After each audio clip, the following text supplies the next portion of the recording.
ನಮಸ್ತೆ. ಜ್ಞಾನಾಂಜಲಿ ಕಾರ್ಯಕ್ರಮಕ್ಕೆ ಸ್ವಾಗತ. ಇಂದಿನ ಈ ಎಪಿಸೋಡಲ್ಲಿ ನಮ್ಮೆಲ್ಲರಿಗೂ ಬೇಕಾಗಿರುವಂತಹ ಮ್ಯಾನೇಜ್ಮೆಂಟ್ ಅಂದರೆ ಲೈಫ್ ಮ್ಯಾನೇಜ್ಮೆಂಟ್, ನಮ್ಮ ಜೀವನವನ್ನು ಯಾವ ರೀತಿ ನಿರ್ವಹಣೆ ಮಾಡಬೇಕು ನೋಡಿ. ಲೈಫ್ ಮ್ಯಾನೇಜ್ಮೆಂಟ್ ಅಂತ ಹೇಳಿದ್ರೆ ಇದರಲ್ಲಿ ಎಲ್ಲ ಮ್ಯಾನೇಜ್ಮೆಂಟು ಬಂದ್ಬಿಡತ್ತೆ. ಸೊ ಲೈಫ್ ಮ್ಯಾನೇಜ್ಮೆಂಟಲ್ಲಿ ಫಸ್ಟು ನಾವು ಮಾಡಬೇಕಾಗಿರೋದು ವೆರಿ ಇಂಪಾರ್ಟೆಂಟ್ ಮೈಂಡ್ ಮ್ಯಾನೇಜ್ಮೆಂಟ್. ಮನಸ್ಸನ್ನು ಸರಿಯಾದ ರೀತಿಯಲ್ಲಿ ಮ್ಯಾನೇಜ್ ಮಾಡಬೇಕು. ಅದಕ್ಕೆ ತಾವು ಕೇಳಿರ್ಬೋದು, one who knows mind management he knows all the management ಅಂತ. ಸೊ ಮನಸ್ಸನ್ನು ಗೆದ್ದರೆ ಇಡೀ ಜಗತ್ತನ್ನೇ ಗೆದ್ದ ಹಾಗೆ ಅಂತ. ಮನ್ ಜೀತೆ ಜಗತ್ ಜೀತ್ ಅಂತ ಹೇಳ್ತಾರೆ. ನಂತರ ಎರಡನೇದಾಗಿ ಟೈಮ್ ಮ್ಯಾನೇಜ್ಮೆಂಟ್. ಸೊ ಟೈಮನ್ನು ಕೂಡ ನಾವು ಮ್ಯಾನೇಜ್ ಮಾಡಬೇಕಾಗತ್ತೆ. Because time and tide waits for none. ಸಮಯ ಮತ್ತು ಅಲೆಗಳು ಯಾರಿಗೂ ಕೂಡ ಕಾಯೋದಿಲ್ಲ. ಸಮಯದ ಯಾವುದು ಮುಳ್ಳುಗಳಿರುತ್ತೆ ಅದು ಯಾವತ್ತೂ ಹಿಂದಕ್ಕೆ ಹೋಗಲ್ಲ. ಸೊ ಸಮಯ ಮುಂದಕ್ಕೆ ಹೋಗ್ತಾನೆ ಇರುತ್ತೆ. ಸೊ ಟೈಮನ್ನು ಮ್ಯಾನೇಜ್ ಮಾಡುವಂಥದ್ದು. ನಂತರ ಆ್ಯಂಗರ್ ಮ್ಯಾನೇಜ್ಮೆಂಟ್ ಅಂತ ಹೇಳ್ತೀವಿ. ಸೊ ಈಗಿನ ಪ್ರೆಸೆಂಟ್ ಲೈಫಲ್ಲಿ ಜಾಸ್ತಿ ನಾವು ನೋಡ್ತಾ ಇದ್ದೀವಿ, ಕ್ರೋಧಕ್ಕೆ ವಶೀಭೂತರಾಗಿ ಒಂದು ನಿಮಿಷ ಅಥವಾ ಒಂದು ಕ್ಷಣದ ಒಳಗಡೆ ಏನೆಲ್ಲ ಘಟನೆಗಳು ನಡೀತಾ ಇದೆ. ಸೊ ವೆರಿ ಇಂಪಾರ್ಟೆಂಟ್ ಥಿಂಗ್, ಆವೇಶವನ್ನು ಅಥವಾ ಕ್ರೋಧವನ್ನು ಮ್ಯಾನೇಜ್ ಮಾಡುವಂಥದ್ದು what we call anger management. ಅದಕ್ಕೆ ಹೇಳ್ತಾರೆ ಆ್ಯಂಗರ್ಗೆ ಒಂದು ನೀವು ಲೆಟರ್ ಸೇರಿಸಿ ಡೇಂಜರ್, ಎ ಪಕ್ಕದಲ್ಲಿ ಡಿ ಸೇರಿಸಿದರೆ ಡೇಂಜರು. ಅದು ಇಟ್ ಬರ್ನ್ಸ್, ಫಸ್ಟು ನಮ್ಮನ್ನೇ ಫಸ್ಟು ಸುಟ್ಟಾಕತ್ತೆ. ಯಾರಿಗೆ ಕೋಪ ಬರುತ್ತೆ, ಕೋಪ ಬಂದವ್ರಿಗೇ ಫಸ್ಟು ಅವರ ಮನಸ್ಸು ಅವ್ರ ಕಂಟ್ರೋಲ್ನಲ್ಲಿರಲ್ಲ. ನಮಗೂ ಕೂಡ ಅದರ ಅನುಭವ ಆಗಿರುತ್ತೆ. ಕೆಲವು ಕ್ಷಣದಲ್ಲಿ ಕೋಪ ಬಂದಾಗ ನಮ್ಮನ್ನು ನಾವು ಅಬ್ಸರ್ವ್ ಮಾಡಿಕೊಂಡಾಗ ನಮ್ಮ ಮನಸ್ಸು ನಮ್ಮ ಕಂಟ್ರೋಲ್ನಲ್ಲೇ ಇರಲ್ಲ. ನಾವೇನು ಮಾಡ್ತಿದ್ದೀವಿ ಅಂತ ನಮಗೆ ಗೊತ್ತಾಗೋದಿಲ್ಲ. ಮತ್ತು ಶರೀರದ ಮೇಲೆ ಎಷ್ಟು ಎಫೆಕ್ಟ್ ಆಗುತ್ತೆ ಅಂದರೆ ನಮ್ಮ BP ರೈಸ್ ಆಗುತ್ತೆ, ಹಾರ್ಟ್ ಬೀಟ್ ಜಾಸ್ತಿ ಆಗುತ್ತೆ, ಅಸಿಡಿಟಿ ಪ್ರಾಬ್ಲಮ್ ಶುರುವಾಗುತ್ತೆ. ಮತ್ತು ಕೋಪ ಬಂದಾಗ ನಿದ್ರೆನೂ ಕೂಡ ಬರೋದಿಲ್ಲ. ಸೊ ಮತ್ತು ನಮ್ಮಿಂದ ಯಾರಿಗೆ ನಾವು ಕೋಪ ಮಾಡಿರ್ತೀವಿ, ಯಾರ ಮೇಲೆ ಕೂಗಾಡಿರ್ತೀವಿ, ಅವರ ಒಂದು ಶಾಪನೂ ಕೂಡ ನಮಗೆ ತಟ್ಟುತ್ತೆ. ಏಕೆಂದರೆ ಅವರ ಮನಸ್ಸು ಯಾವಾಗ ಅಶಾಂತಿ ಆಗುತ್ತೆ, ದುಃಖ ಆಗುತ್ತೆ, ಅದೇ ನಮಗೆ ಒಂದು ಶಾಪ ಆಗಿಬಿಡತ್ತೆ. ಅದಕ್ಕೆ ಹೇಳ್ತಾರೆ, ಸೊ ಯಾರಿಗೆ ನಮ್ಮಿಂದ ಯಾರಿಗಾದರೂ ದುಃಖ ಆದರೆ ಅದೇ ಶಾಪ, ನಮ್ಮಿಂದ ಯಾರಿಗಾದರೂ ಸಂತೋಷ ಆದರೆ ಅಥವಾ ಶಾಂತಿ ಸಿಕ್ಕಿದರೆ ಅಥವಾ ಖುಷಿ ಸಿಕ್ಕಿದರೆ ಅದೇ ನಮಗೆ ಬ್ಲೆಸ್ಸಿಂಗ್. ಸೊ ಎಷ್ಟು ನಮ್ಮ ಲೈಫ್ನಲ್ಲಿ, ಏಕೆಂದರೆ ನಮ್ಮ ಜೀವನ ಮ್ಯಾನೇಜ್ಮೆಂಟ್ ಮಾಡಬೇಕು ಅಂದರೆ ಈ ಜೀವನದಲ್ಲಿ ಆಶೀರ್ವಾದಗಳ ಖಜಾನೆಯನ್ನು ಮಾಡ್ಕೊಳ್ಬೇಕ ಹೊರ್ತು ಶಾಪದ ಖಜಾನೆ ಮಾಡ್ಕೋಬಾರ್ದು. ಏಕೆಂದರೆ ಆಶೀರ್ವಾದಗಳ ಖಜಾನೆ ಯಾವ ಕೆಲಸ ಮಾಡುತ್ತೆ ಅಂದರೆ ಮೆಡಿಸಿನ್ ಕೆಲಸ ಮಾಡುತ್ತೆ. ಅದಕ್ಕೆ ಹಿಂದೀಲಿ ಒಂದು ಕೊಟೇಶನ್ ಹೇಳ್ತಾರೆ, ದುವಾಯೇ ದವಾ ಕಾ ಕಾಮ್ ಕರ್ತಿ ಹೇ ಅಂತ. ಆಶೀರ್ವಾದಗಳು ಸೊ ಮೆಡಿಸಿನ್ ಕೆಲಸ ಮಾಡುತ್ತೆ, ಔಷಧಿಯ ಕೆಲಸ ಮಾಡುತ್ತೆ. ಅದೇ ಶಾಪ ನಮಗೆ ಆಪೋಸಿಟ್. ಶಾಪ ಅನ್ನುವಂಥದ್ದು ಕಾಯಿಲೆ ತರೋ ಕೆಲಸ ಮಾಡುತ್ತೆ. ಅದಕ್ಕಾಗಿ ಎಷ್ಟು ಸಾಧ್ಯನೋ ಅಷ್ಟು ನಮ್ಮ ಮನಸ್ಸನ್ನು ಪೀಸ್ಫುಲ್ಲಾಗಿ ಇಟ್ಕೊಳ್ಳುವಂತಹ ಒಂದು ಪ್ರಾಕ್ಟೀಸ್ ಮಾಡಬೇಕು. Always we have to think positively. ಮತ್ತು ಮನಸ್ಸಲ್ಲೂ ಪಾಸಿಟಿವ್ ಆಗಿ ಥಿಂಕ್ ಮಾಡ್ತಾ, ಸೊ ಒಬ್ಬರೇ ಇದ್ದಾಗ ನಾವು ಹೇಳ್ಕೊಳ್ಳಬೇಕು, I am peaceful, I am loveful ಅಂತ ಸದಾ ಕಾಲ ನಾವು ಹೇಳ್ಕೊಳ್ತಾ ಇರಬೇಕು. ಮತ್ತು I am so healthy, I am wealthy. So ಈ ಥರ ನಾವು ಹೇಳ್ಕೊಳ್ತಾ ಇದ್ದರೆ ಮನಸ್ಸಲ್ಲೂ ಹೇಳ್ಕೊಳ್ಬೇಕು, ನಾವು ಒಬ್ಬರೇ ಇದ್ದಾಗಲೂ ಹೇಳ್ಕೊಳ್ತಾ ಇದ್ದರೆ ಆ ಪಾಸಿಟಿವ್ ಅಟ್ಮಾಸ್ಫಿಯರ್ ಏನಿದೆ ಪಾಸಿಟಿವಿಟಿನ ತರ್ತಾ ಹೋಗುತ್ತೆ. ನಾವು ಹೆಲ್ದಿಯಾಗೂ ಇರ್ತೀವಿ, ಹ್ಯಾಪಿಯಾಗೂ ಇರ್ತೀವಿ, ಮತ್ತು ಎಲ್ಲರ ಜೊತೆ ಲವ್ಫುಲ್ಲಾಗಿ ನಡ್ಕೊಳ್ತೀವಿ. ಜೊತೆಗೆ ಎಲ್ಲರ ಜೊತೆಯಲ್ಲಿ ನಾವು ಪೀಸ್ಫುಲ್ಲಾಗಿರ್ತೀವಿ. ಸೊ ಅದಕ್ಕೋಸ್ಕರ anger management very very important. So ಕೋಪವನ್ನು ನಾವು ಮಾಡಿಕೊಳ್ಳೇಬಾರ್ದು. ಎಷ್ಟು ಸಾಧ್ಯನೋ ಅಷ್ಟು we have to avoid that anger. Just think about that I am a peaceful ಸೋಲ್.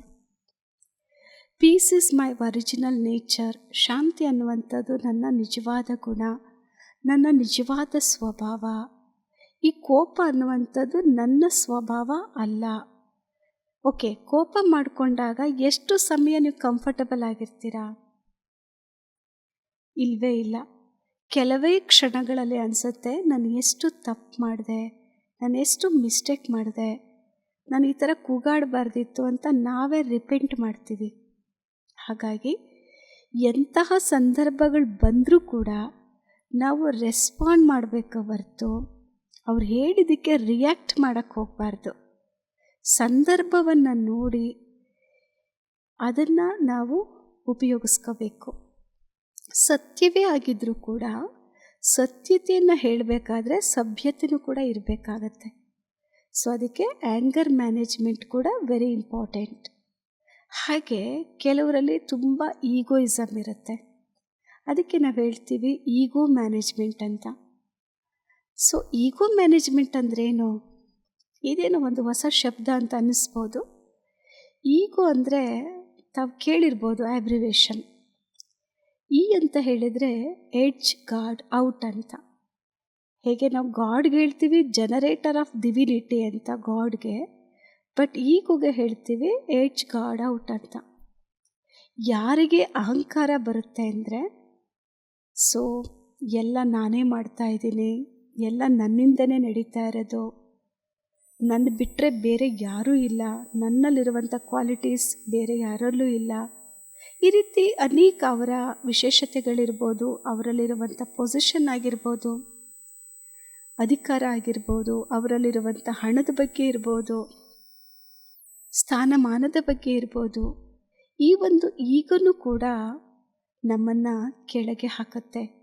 ಏಕೆಂದರೆ ಈಗೂ ಯಾರ ಹತ್ರ ಇರುತ್ತೆ, ಅಹಂಕಾರ ಇರುತ್ತೆ, ಅವರಿಂದ ಮನುಷ್ಯರು, ಎಲ್ಲ ಮನುಷ್ಯಾತ್ಮರು ಆದಷ್ಟು ದೂರ ಇರೋದಕ್ಕೆ ಪ್ರಯತ್ನ ಪಡ್ತಾರೆ. ತೋರ್ಪಡಿಕೆಗೋಸ್ಕರ ಅವರನ್ನು ಹೊಗಳಬಹುದು ಅಥವಾ ಅವರ ಮಹಿಮೆಯನ್ನು ಮಾಡ್ಬೋದು. ಬಿಕಾಸ್ ಅವರ ಪೊಸಿಷನ್ಗೆ ಅಥವಾ ಅವರಲ್ಲಿರುವಂತಹ ಮನಿಗಿರ್ಬೋದು. ಸೊ ಇದಕ್ಕೋಸ್ಕರ ಅವ್ರು ಗೌರವ ಕೊಡ್ತಾರೋ ಹೊರತು ಅವರಲ್ಲಿರುವಂಥ ಕ್ವಾಲಿಟೀಸ್ಗಲ್ಲ. ಹಾಗಾಗಿ ಸೊ ಈಗೋ ಮ್ಯಾನೇಜ್ಮೆಂಟ್ ಎಷ್ಟು ಸಾಧ್ಯನೋ ಅಷ್ಟು ನಾನು, ನನ್ನದು, ಎಲ್ಲ ನನ್ನಿಂದಲೇ ಅನ್ನುವಂತಹ ಈ ಒಂದು ಈಗೋ ಏನಿದೆ ಇದನ್ನು ಆದಷ್ಟು ತೆಗೆದಾಕಬೇಕು. ಏಕೆಂದರೆ ನಾವು ಯಾರೂ ಕೂಡ ಏನೂ ತಂದಿಲ್ಲ, ಏನೂ ಕೂಡ ವಾಪಸ್ ತೆಗೆದುಕೊಂಡು ಹೋಗಲ್ಲ. ಅದಕ್ಕೆ ಹೇಳಲಾಗುತ್ತೆ, ನಾವು ಹೋಗಬೇಕಾದ್ರೆ ಏನು ತೊಗೊಂಡು ಹೋಗ್ತೀವಿ? ಸೊ ನಾವು ಮಾಡಿರುವಂತಹ ಶ್ರೇಷ್ಠ ಕರ್ಮ, ಈ ಶರೀರದ ಮೂಲಕ ಎಷ್ಟು ಪುಣ್ಯದ ಕಾರ್ಯವನ್ನು ಮಾಡಿರ್ತೀವಿ, ಶ್ರೇಷ್ಠ ಕರ್ಮವನ್ನು ಮಾಡಿರ್ತೀವಿ, ಆ ಸಂಸ್ಕಾರವನ್ನು ತಗೊಂಡು ಹೋಗ್ತೀವೋ ಹೊರತು ಯಾವುದೇ ಸ್ಥಾನ, ಮಾನ, ಅಧಿಕಾರ ಅಥವಾ ಹಣ ಇದು ಯಾವುದನ್ನು ಕೂಡ ನಾವು ತೆಗೆದುಕೊಂಡು ಹೋಗಲ್ಲ. ಎಲ್ಲವೂ ಕೂಡ ಇಲ್ಲೇ ಬಿಟ್ಟು ಹೋಗುವಂಥದ್ದು. ಸೊ ಎಲ್ಲವನ್ನ ಕೊಟ್ಟಿರೋರು ಭಗವಂತ. ಇವತ್ತು ನಾನು ಈ ಪೊಸಿಷನಲ್ಲಿ ಇದ್ದೀನಿ ಅಂದರೆ ಇದನ್ನು ಕೊಟ್ಟಿರೋದು ಕೂಡ ಭಗವಂತನೇ. ಸೊ ಕೊಟ್ಟಿರುವಂಥ ಭಗವಂತನಿಗೆ ಥ್ಯಾಂಕ್ಸ್ ಹೇಳಬೇಕು. ಇದ್ಯಾವುದು ನನ್ನದಲ್ಲ, ಎಲ್ಲವೂ ಭಗವಂತಂದು.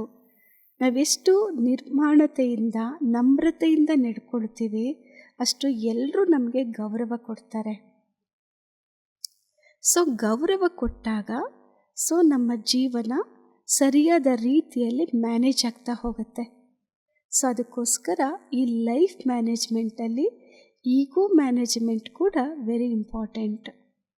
ಮತ್ತು ಇನ್ನೂ ಒಂದು ಈ ಜಗತ್ತಲ್ಲಿ ಅದು ಸಾಮಾನ್ಯವಾಗಿ ಇರುವಂಥದ್ದು ಸ್ಟ್ರೆಸ್ ಮ್ಯಾನೇಜ್ಮೆಂಟ್.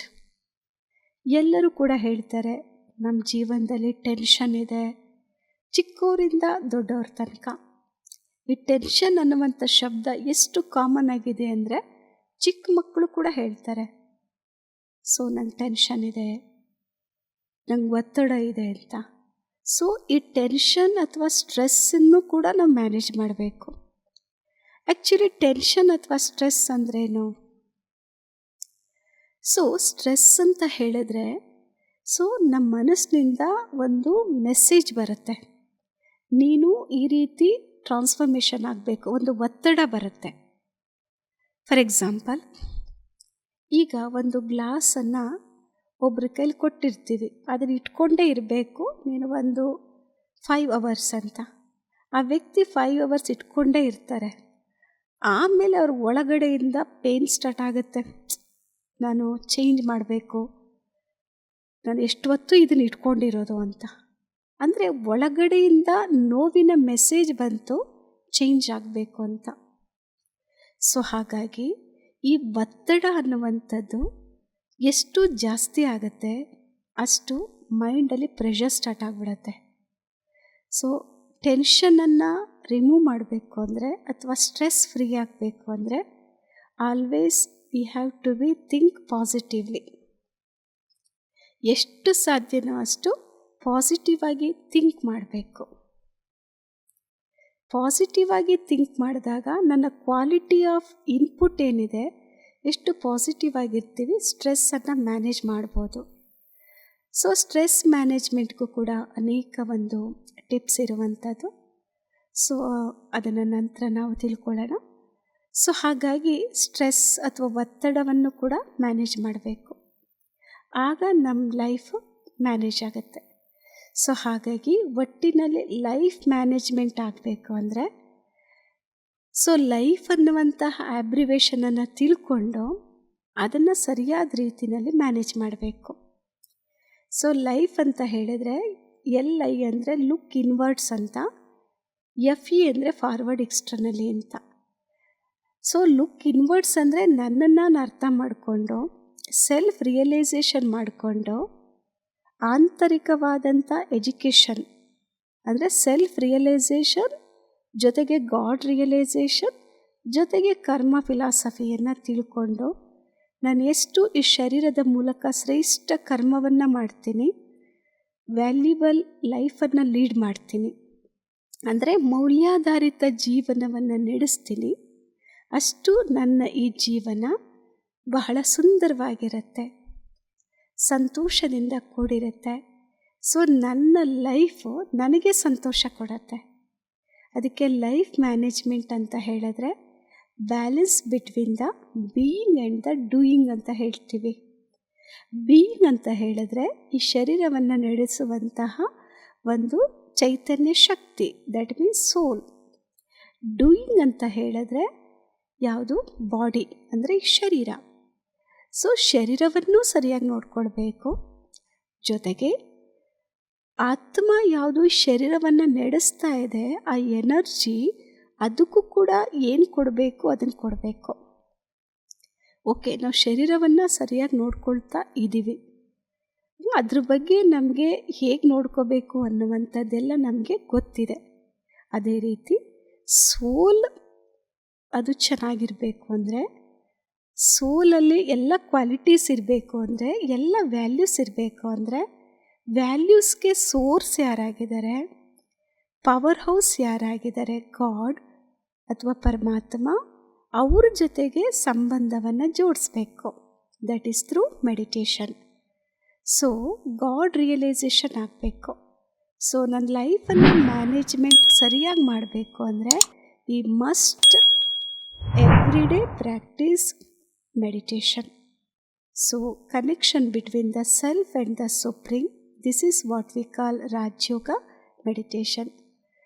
ಹಾಗಾಗಿ ನಾವೆಲ್ಲರೂ ಕೂಡ ಈ ರಾಜಯೋಗ ಮೆಡಿಟೇಷನನ್ನು ಅಭ್ಯಾಸ ಮಾಡಿ ನಮ್ಮ ಜೀವನವನ್ನು ಸರಿಯಾದ ರೀತಿಯಲ್ಲಿ ನಿರ್ವಹಣೆ ಮಾಡೋಣ. Thank you. ಆಪ್ಷನ್.